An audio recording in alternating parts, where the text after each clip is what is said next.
안녕하세요. 광주 미TV입니다. 오늘 게시판 질문은 시험관하기 시술 등으로 성공해서 낳은 아기 건강에 대한 질문입니다. 한번 읽어보도록 하겠습니다. 원장님, 아까 글을 올렸던 사람입니다. 빠른 답변 정말 감사드려요. 정말 감동입니다. 제가 조금 감동입니다. 어젯밤에 잠을 잘 못 잤거든요. 찾아뵙기 어려운 상황에 이렇게 원장님이랑 직접 소통할 수 있다는 게 너무 좋은 것 같아요. 마지막으로 하나만 더 여쭤볼 게 있는데요. 바쁘신데 죄송해요. 이것도 원장님이 답변해 주시는 거죠? 난포주사나 배란 유도를 통해 임신하게 되면 혹시 기형아 유산확률이 있거나 태아에게 오는 부작용이 있을까요?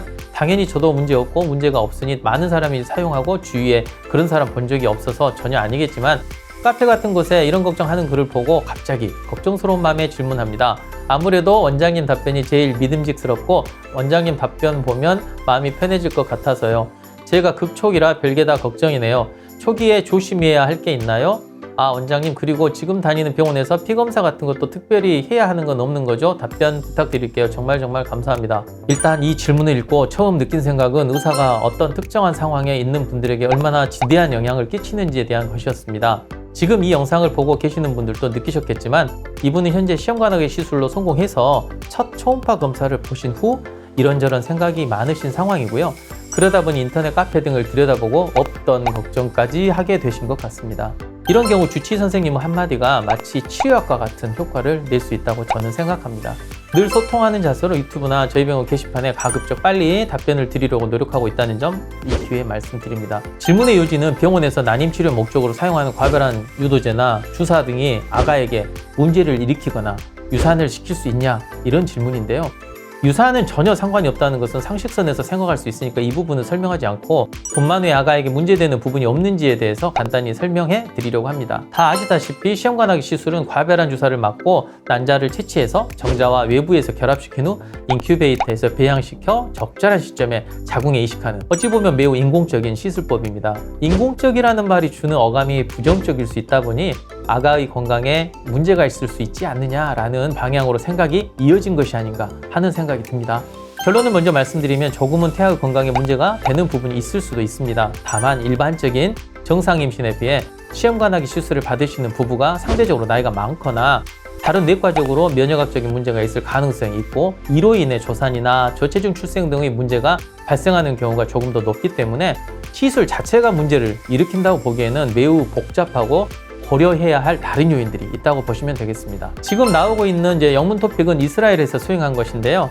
이 연구가 굉장히 객관적일 수 있는 이유는 우리나라와 달리 젊은 남성, 여성은 일정 시기가 되면 모두 의무 복무를 해야 하고 군인으로서 임무를 수행하는데 지장이 있는지 의학적 검사를 하는데 여기에는 일반적인 건강검진과 함께 정신감정까지 하게 됩니다. 이 연구에서는 단일센터에서 1982년부터 93년까지 시험관하기 시술로 태어난 253명의 젊은 남녀를 비슷한 시기에 자연적으로 임신해서 태어난 대조군과 비교했습니다. 질병연구에서는 혈압, 심장질환, 비만, 갑상선 질환, 장질환, 천식, 불안장애, 심지어 편두통이 있는지까지 일일이 확인하였고 IQ 테스트를 통해서 인지기능 정도까지 검사했는데 결과는 아무런 차이가 없었다는 것이었죠. 굿뉴스죠. 게다가 체외 수정을 통해 태어난 청소년들은 대조군보다 건강상의 이유로 군 복무에서 조기 제대하는 비율이 더 낮았습니다. 그리고 조기 제대를 받은 이유를 살펴보면 전형적으로 성격 장애가 있거나 법무 태도가 문제였고 대조군에서 조기에 제대한 이유는 상대적으로 더 심각한 의학적 문제 때문이었습니다. 물론 253명이라는 숫자로는 통계적으로 볼 때 모집단이 많지 않아 약간 신뢰도에 의문이 있을 수도 있고 희귀질환 등을 발견하기에도 적은 수라는 점이 이 연구의 한계이긴 하지만 정신건강까지 전부 살펴본 것이라 시험관하기 시술이 태어난 신생아뿐 아니라 어른이 되기까지 어떤 영향을 주는지에 대한 장기적인 추적 관찰로서는 매우 긍정적인 결과라 할 수 있겠습니다. 2012년에 다른 연구에서는 시험관하기 시술로 태어난 청소년이 고혈압의 위험성이 더 높을 수 있다고 하였지만 다른 저자들은 또 그런 일들이 부모에게서 대물림된 유전적 요인이나 다태임신으로 인한 것일 가능성이 더 크다고 반박하였습니다.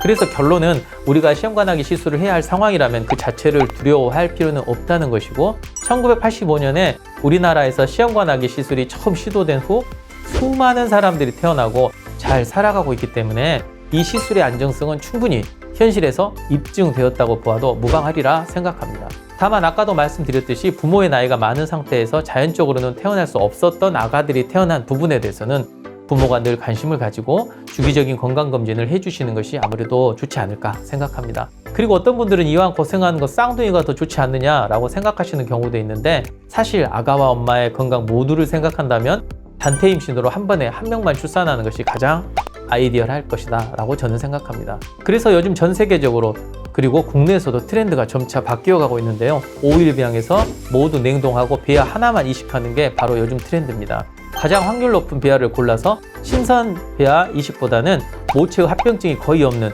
냉동 해동 주기를 이용해서 단태 임신을 시도하는 것입니다. 저도 앞으로는 점차 이런 쪽으로 시술 방향을 선회하려고 생각 중입니다. 그럼 오늘 게시판 질문에 대한 답변은 이만 마치겠습니다. 다음 영상에서 뵙도록 하겠습니다. 감사합니다.